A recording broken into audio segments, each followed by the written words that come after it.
어, 7080 세대는 이 올드 팝송을 아실 것 같아요. The Show Must Go On이라는 팝송이 있는데요. 쇼는 계속돼야 된다. 그런 의미인데 그걸 예배로 인용을 해봤습니다. The worship must go on. 예배는 어떤 경우라도 계속돼야 한다. 오늘도 우리가 하나님 앞에 나와서 코로나19에도 불구하고 귀한 예배 드리고 있습니다. 일부 예배 시간에 많이 나오셨더라고요. 3부 예배가 없어서 그런 걸 많이 나오셨습니다. 2부 예배도 아주 만장하셨습니다. 주님의 이름으로 환영하고 축복합니다. 지난주에 제가 좀 탐독을 했던, 다시 읽었던 책이 있는데요. 현대 경영학의 아버지라 불리는 미국의 피터 드러커라는 아주 유명한 교수가 있는데 그분이 쓴 책 단절의 시대라는 책이었습니다. 스테디 베스트셀러입니다. 스테디셀러입니다. 지금까지도 세계적인 베스트셀러로 많은 이들에게 읽혀지고 있는데 이 책이 본래 출간된 지가 10년이 넘었습니다. 그런데 요즘도 읽어볼 만한 아주 훌륭한 책이었고요. 코로나19 감염 사태 이후에 세상이 어떻게 될 거냐, 나라가 또 교회도 가정도 어떻게 될 거냐, 그 다음을 내다볼 때 아마 이 책이 굉장히 유익함을 주는 그런 책이 아니겠는가 하는 그런 생각을 합니다. 책의 내용은 그렇습니다. 기업의 변화, 국가의 변화 등을 다룬 책인데, 근데 그런 것들도 물론 있습니다. 우리에게는 어렵지만은, 근데 오늘을 살아가고 있는 한 개인, 한 가정, 한 사회, 또 교회만 교회, 그 안에서도 우리에게 유익함을 끼치는 그런 책이라 그런 생각을 합니다.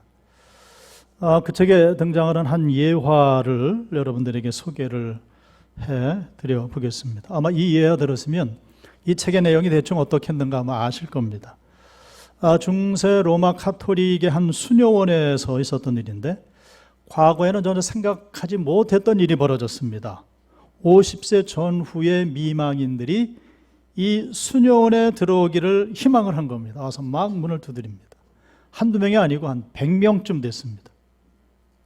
근데 그들을 파악을 해보니까 찾아온 모든 그 50대 전후의 미망인들은 하나같이 직업이 교사 출신이더라는 거예요. 그런 특징이 있었습니다.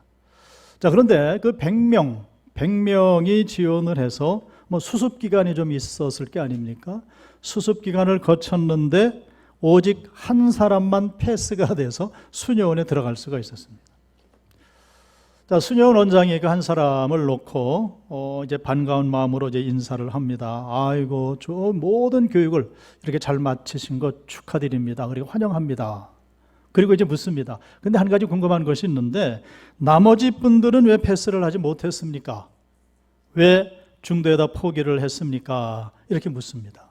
그랬더니 그 패스한 그 한 명, 그 수녀가, 초보 수녀가 이제 대답을 합니다. 자, 지원자들이 왔을 때 원장님이 이런 말씀하셨죠. 여러분들 바느질하는 법부터 배워야 합니다. 이렇게 당부한 것 기억하십니까? 예, 기억합니다.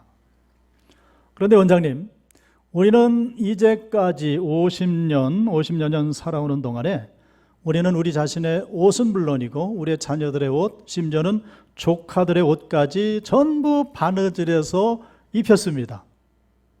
만약에 우리가 바느질을 계속하기를 바랐다면 굳이 여기 올 필요가 없었습니다. 집에서도 얼마든지 바느질은 할 수 있었기 때문입니다.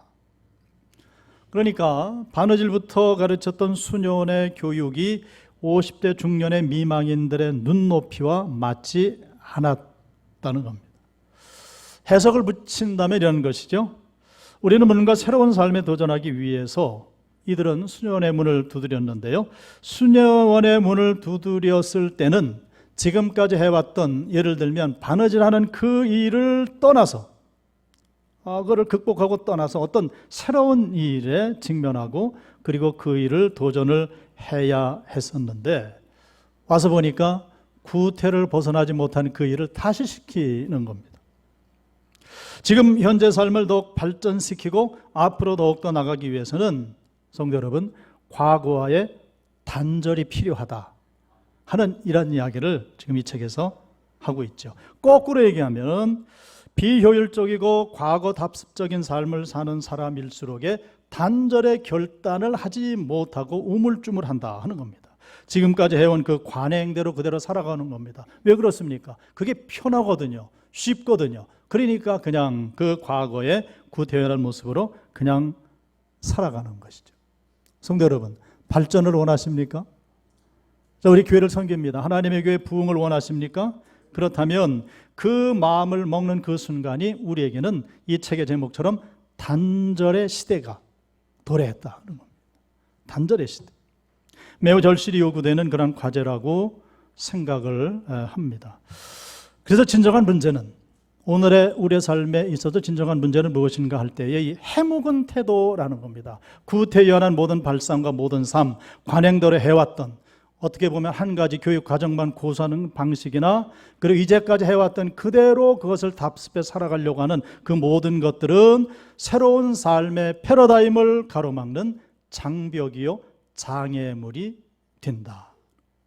공감하십니까? 성도 여러분, 때때로 우리를 슬프게 하는 말들이 유행어처럼 입버릇처럼 우리 입술에 올려지고 들려지는 것을 우리가 느낄 때가 종종 있습니다. 자, 여러분들의 입에서는 이런 말이 한 번도 나오지 않았을 것이라고 생각을 합니다만은 왜 이런 말입니다. 내가 저걸 왜 낳아가지고 이 고생인가. 팔자에도 없는 게 생겨가지고 이 생고생을 한다. 혹시 그러진 않았겠습니다만은 단 한 번이라도 이제까지 살아오시면서 이런 말을 입술에 올리셨다고 한다면은 그 자체에 대해서 하나님 앞에 깊이 회개해야 할 줄로 믿습니다. 우리가 낳은 자녀인데 무엇이 마음에 안 들어서 무엇이 그렇게 속이 상해서 그런 류의 말을 우리가 할 수가 있는가? 장롱 시신이라는 뉴스가 떴습니다. 전 사실 솔직히 처음에는 무슨 미라 얘기를 하는 줄 알았습니다. 그래서 그 뉴스를 검색을 안 하고 그러겠거니 하고 넘어갔습니다. 그런데 매일매일 그 기사가 계속 뜨는 겁니다. 그래서 나중에는 궁금해서 그 기사를 한번 검색을 해보니까 내용 아시죠? 40대 아들이 70대 노모와 10대 아들을 살해하고 그 시신을 비닐로 싸서 장롱 서랍에 유기했던 그런 사건이었습니다. 그 40대가 어떻게 생겼을까 궁금했습니다. 그런데 뉴스 사진에 나오는 거 보니까 아주 멀쩡하게 생겼습니다. 깜짝 놀랐습니다. 얼마나 마음이 아프고 슬픈지 하나님 앞에 기도하는데 다른 말 할 수가 없습니다. 그냥 주여만 되뇌이고 말았습니다. 주여, 주여. 우리는 정말 극과 극으로 도대체 헤아릴 수 없는 모순 속에서 살아가는 그런 존재들입니다. 산부인과 가게 되면 한쪽에서는 어린애가 생겼다고 낙태 수술을 해달라고 애걸을 하고요. 한쪽에서는 어린애가 생기지 않는다고 어떻게 해서든지 어린 아이를 갖게 해달라고 또 간청을 하는 그런 모습 동시에 보입니다. 한 사람은 어린애 얻기 위해서 산부인과 가고 또 한 사람은 그 멀쩡한 태아를 지워버려야 되겠다고 눈물로 호소하는 그런 모습을 한 산부인과 안에서 한 산부인과 의사 앞에서 우리가 다 볼 수가 있다는 겁니다. 그런 생각을 해봤습니다. 그 산부인과 의사가 얼마나 갈등이 되고 고민이 될까. 애를 지워달라고 그럴 때 말이죠. 그래서 극과 극을 달리는 그런 세상을 우리는 지금 살아가고 있는 것입니다. 이것이 바로 우리의 현실, 우리가 사는 세상의 모순의 상징적인 한 모습으로 우리에게 다가오는 거죠. 자, 여러분들에게 중요한 말씀을 드리겠습니다.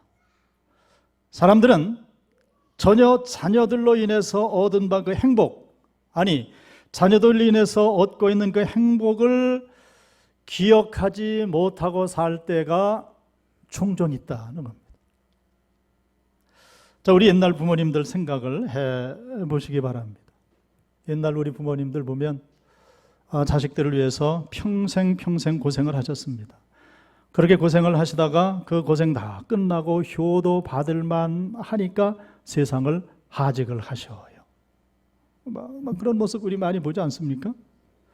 그럼에도 불구하고 우리 어머님들은 한마디 원망이 없으셨습니다. 왜 그렇습니까? 고생하는 그 바로 거기에 행복이 있고요, 삶의 의미가 있었거든요. 고생 끝나니까 어머니 마음은 그러시는 겁니다. 아, 이제 내가 세상을 떠나도 되겠구나. 그런 마음을 가지신다는 거죠. 자녀 양육이 이렇게 소중하고 행복한 일인데 우리가 이것을 미처 생각하지 못하고 아무 생각 없이 책임 못질 저주스러운 그런 말들을 우리 입술에 올리고 그걸 함부로 뇌까린다는 겁니다. 하필 저런 것이 태어났다. 속을 새긴다. 한번 말씀드린 적이 있는데요. 먼저 목회하던 교회에서 있었던 일입니다. 가정에 부임 신방을 갔습니다. 큰딸 이름이 안나였습니다. 그래서 그 어머니를 칭찬했습니다. 참 성경적이고 아름다운 이름입니다. 안나. 그렇잖아요? 근데 그 엄마 되시는 분이 자꾸 웃고 있는 거예요. 계속 웃으시더라고요. 근데 그 웃음이 이상해요. 예배 다 마쳤습니다. 나중에 사연을 들어보니까 그렇습니다. 그 딸을 가졌는데 남편이 떼라고 말이죠. 병원 가서 떼라고 얼마나 성화를 하는지요. 그렇지만 이 엄마는 온갖 협박과 회유 속에서도 이 아이의 생명을 지켜낸 겁니다. 자, 드디어 아이가 태어났습니다. 아버지라는 사람이, 이때 작자라는 표현을 하더라고요. 아버지라는 사람이 딸 아이 이름을 지어가지고 왔어요. 뭐라고요? 안나라고 지어왔어요. 그게 무슨 의미인가? 안 났어 했는데 났다. 그래서 안나라고 이름을 줘서 초등학교 6학년쯤 됐는데 이름이 안나입니다. 그래서 물어봤습니다. 근데 그 딸아이가 자기의 이름의 사연을 압니까? 그랬더니 다 알고 있다는 거예요.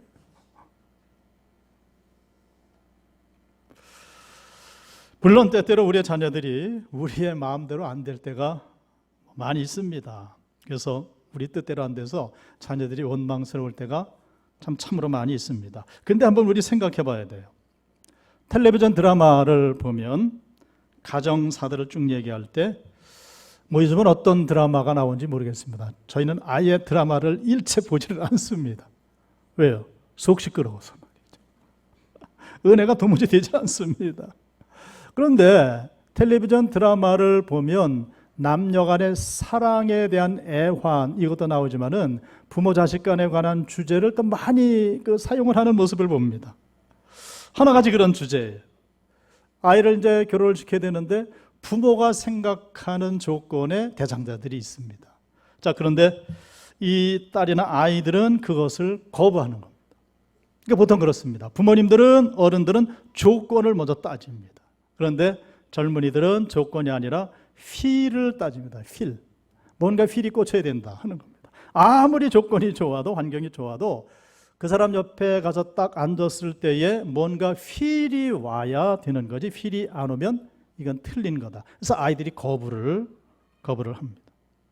이걸 어려운 말로 그런 표현합니다. 이것이 바로 포스트 모더니즘의 결과다. 그런 말입니다. 자, 그러니까 어른들과 젊은 사람들 사이에 이 문제가 늘 이렇게 존재하는데 해결될 기미가 보이지 않는다는 겁니다. 그러니까 텔레비전 드라마의 주제는 모두 그것입니다. 가정사를 이야기하는 좀 이렇게 싹 비틉니다. 비틀어가지고 드라마를 쓰니까 보는 분들이 재미가 있습니다. 그게 재미있는 일인지 잘 모르겠습니다. 드라마의 총 주제가 그렇다는 겁니다. 그래서 그거 빼놓으면 드라마가 되지 않습니다. 그래서 그거 보면서 우리가 얻게 되는 교훈은 그거죠. 인간사의 모습이 저런 거구나. 왜 저렇게 돼야 하는가? 그럴 이유가 하나도 없는데. 어쨌든 원망과 불평, 그리고 모순과 반전, 그것이 바로 우리가 사는 세상이 아닌가 생각을 하게 됩니다. 서론이 길어졌습니다만은 이 가정의 달을 맞아서 오늘 설교를 준비를 하면서 여러 가지 묵상을 하게 되는데 이게 설교가 이렇게 길어진 겁니다. 그래서 설교를 오늘 하고 다음 주 2번에 걸쳐서 이제 말씀을 나누려고 합니다. 자, 이런 여러 가지 모순, 반전, 이런 말씀을 우리가 나눴는데, 자, 이 모든 문제들의 해답이 어디에 있는가 생각할 때 그 해답은 성경에 있음을 믿습니다. 성경으로 돌아가면 됩니다. 성경이 오래전 이야기지만은 오늘을 살아가는 우리에게 해답을 줄 수 있는 유일한 통로는 성경입니다. 해답이 성경에 있다는 겁니다. 자, 옛날 얘기를 한번 해보겠습니다. 아브라함 이야기인데요. 아주 옛날 얘기죠. 창세기 12장 말씀입니다. 자, 하나님께서 아브라함을 부르시고 아브라함에게 복을 주실 때 크게 두 가지 복을 주십니다. 하나는 자녀의 복이고 다른 하나는 땅에 관한 복이었습니다. 먼저 땅의 복을 먼저 주세요. 창세기 12장 1절입니다. 여호와께서 아브라함에게 이르시되 너는 너의 고향과 친척과 아버지의 집을 떠나 내가 네게 보여줄 땅으로 가라, 이렇게 말씀을 합니다. 내가 네게 보여줄 땅으로 가라. 한마디로 땅을 주시겠다는 거죠. 땅의 복을 약속을 하십니다. 이것을 해석을 할 때에 땅이라는 것은 권력의 영역을 의미를 합니다. 사람의 삶 속에는 이 권력의 영역이 반드시 있는 것인데 세상 사람들은 권력을 추구하지 않습니까? 조그만 권력이라도 추구를 합니다. 그래서 이 권력의 영역을 추구를 하게 되는데 이 권력의 영역이 정치적인 본능으로 발산이 되고요. 그것을 발산하면서 거기서 정치적인 행복을 누립니다. 이게 꼭 큰 정치, 여의도 가서 하는 정치 말고 우리의 사회 살다 보면 어떤 모임이 있잖아요. 모임 안에도 정치가 있습니다. 거기에서 정치적인 행복을 누린다는 겁니다. 그래서 반드시 조직을 해야 되고 조직하면 뭐 회장도 있고 부서가 다 조직이 됩니다. 다 뭐예요? 정치입니다. 그래서 우리가 심지어 그런 말을 하지 않습니까? 사람이 정치의 맛에 빠지게 되면 절대로 빠져나오기가 어렵다. 그러니까 어떤 사람들은 계속 거기 빠져 있다가 아주 패가 망신하는 그런 모습도 보지 않습니까? 이게 땅에 관한 복이에요. 두 번째는 자녀에 관한 복인데 창세기 12장 2절의 말씀입니다. 내가 너로 큰 민족을 이루고 내게 복을 주어 내 이름을 창대하게 하리니 너는 복이 될지라 말씀을 합니다. 큰 민족을 이루어 주겠다. 자녀의 복을 말씀을 하십니다. 자녀의 복, 이 자녀의 복은 또 해석을 할 때 특별히 자녀를 주신다는 말은 영원성에 관한 복이다, 그렇게 해석을 합니다. 영원성. 자, 이렇게 하나님께서 아브라함에게 두 가지의 복을 주셨습니다. 그리고 2절 마지막 절에 두 가지 복을 주시고 하시는 말씀이 너는 복이 될지라, 이렇게 말씀을 합니다. 너는 복이 될지라. 우리가 먼저 사용하던 성경에는 너는 복의 근원이 된다 하는 그런 말씀을 하시죠. 근데 너는 복이 될지라, 복의 근원이 된다 하는 이 말씀의 의미를 우리가 받아들일 때 사실은 참 모호해요. 딱 정리되질 않습니다. 참 모호한 그런 모습입니다. 그런데 하나님께서는 친절하게도 그런 우리를 아시고 3절에서 그걸 풀어주십니다. 너를 축복하는 자에게는 내가 복을 내리고 너를 저주하는 자에게는 내가 저주하리니 땅의 모든 족속이 너로 말미암아 복을 얻을 것이라. 할렐루야. 이걸 의역하면 이렇게 되겠죠. 너만 복된 게 아니고 내가 바로 살게 될 때에, 바로 살게 될 때 내가 복의 근원이 되어서 너로 인해서 모든 민족, 모든 사람이 복을 받게 될 것이다. 할렐루야. 대단히 중요한 말씀이 아닙니까? 대단히 중요한 말씀입니다. 자, 이 말씀을 하나님께서 아브라함에게 주셨는데 문제는 무엇입니까? 이제 아브라함입니다. 그 문제의 핵심은 거죠. 이 축복의 말씀을 아브라함이 받았는데 과연 아브라함이 그 말씀을 믿고 살 것인가 아니면 믿지 못하는가, 이 문제입니다. 아브라함의 믿음.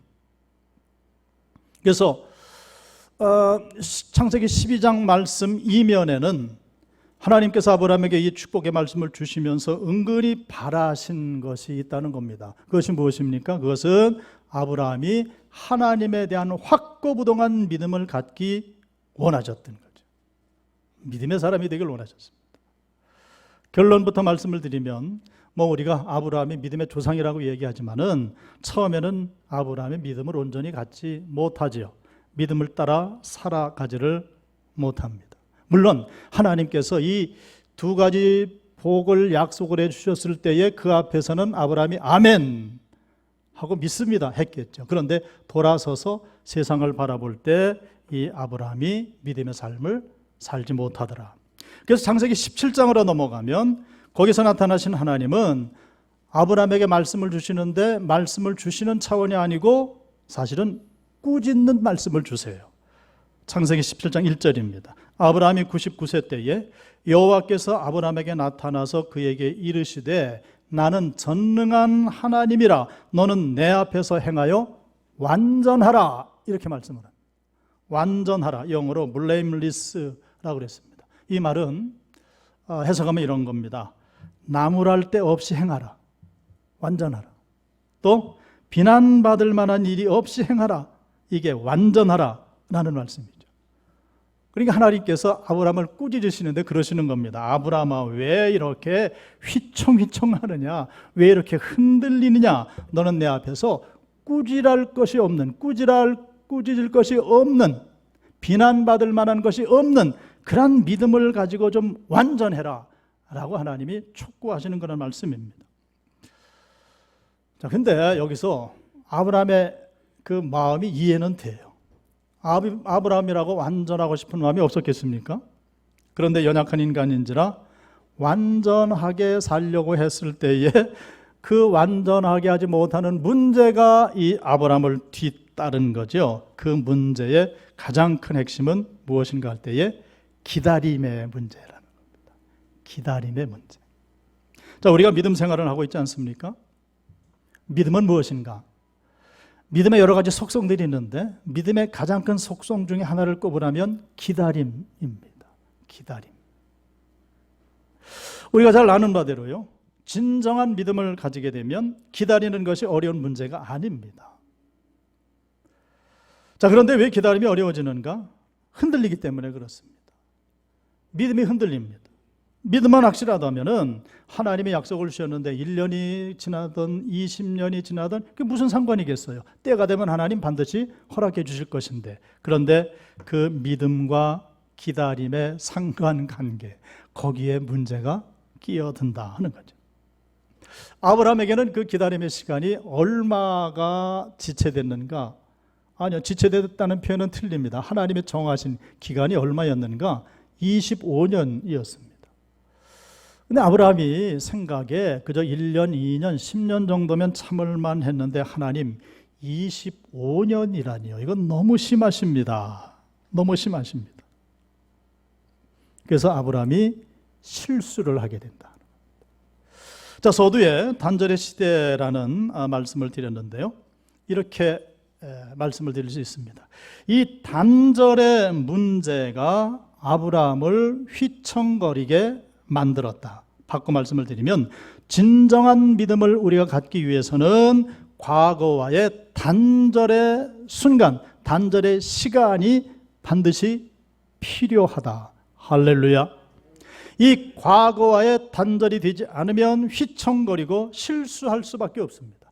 땅과 자녀의 복을 받은 아브라함이지만은 그 시간은 무슨 시간입니까? 하나님이 도전하시는 겁니다. 단절의 시간을 아브라함에게 주시는 겁니다. 그 복을 받았으면 그 순간에 아브라함은 단절했어야 돼요. 그게 단절의 시대였다는 겁니다. 자, 그렇다면 아브라함이 과거의 삶과 단절했어야 되는 것들이 무엇인가? 몇 가지 말씀을 한번 드려봅니다. 무엇으로부터의 단절인가? 첫째, 조급함이라는 겁니다. 조급함과 단절을 했어야 된다. 아브라함은 25년의 세월을 보내면서 조급한 마음이 슬쩍슬쩍 들어오기 시작을 했습니다. 그리고 서둘렀습니다. 기다림을 상실하고 말았습니다. 그러니까 당연히 믿음을 상실하고 휘청거렸습니다. 그리고 불행한 역사를 초래하고 말았습니다. 그 조급함은 하갈을 첩으로 들였고요. 아들이 태어났습니다. 이스마엘이었습니다. 그를 내쫓았습니다. 이스마엘의 후손이 지금 이스라엘을 애워싸고 늘 그들과 충돌하고 있지 않습니까? 세계사적으로 정말 큰 불행입니다. 성도 여러분, 우리가 예수 믿어 구원받은 하나님의 백성들,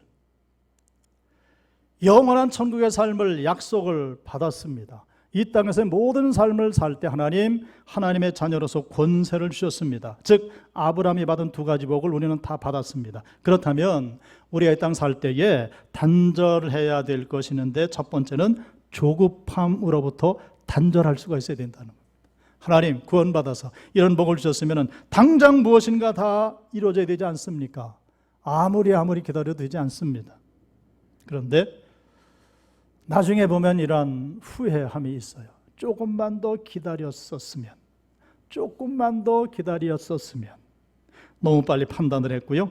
너무 빨리 말을 해버렸고요. 너무 빨리 머리를 굴려버리고 말았다는 겁니다. 조급함. 단절의 시대를 기억하시기 바랍니다. 두 번째, 과잉 정보로부터의 단절함이었습니다. 아브라함이 그걸 하지 못했다는 거죠. 정보, 지식은 귀중한 겁니다. 그거 없이 살지 못합니다. 그러나 그 정보나 그 지식이 과잉되면 사람들은 자칫 가치관을 잃어버리고 만다는 겁니다. 오늘날 우리가 살아가는데 얼마나 눈에 보는 것, 듣는 것이 얼마나 많은지 모릅니다. 아주 홍수를 이루고 있습니다. 이런 생각 저런 생각, 너무나도 생각이 복잡합니다. 그러다 보니까 마음이 흔들립니다. 심지어는 하나님이 계신가 하는 그런 마음까지 들게 됩니다. 믿음까지 흔들어버리고 말입니다. 자, 성경에 보면 하루는 하나님께서 아브라함에게 나타나셨습니다. 그리고 말씀을 주시죠. 내년 이맘때에 네가 아들을 낳을 것이다. 이거 얼마나 멋진 말씀인지 몰라요. 내년 이맘때에 내가 아들을 낳아 품에 안을 것이다. 그때 사라의 반응을 성경은 이렇게 기록을 하고 있습니다. 창세기 18장 12절.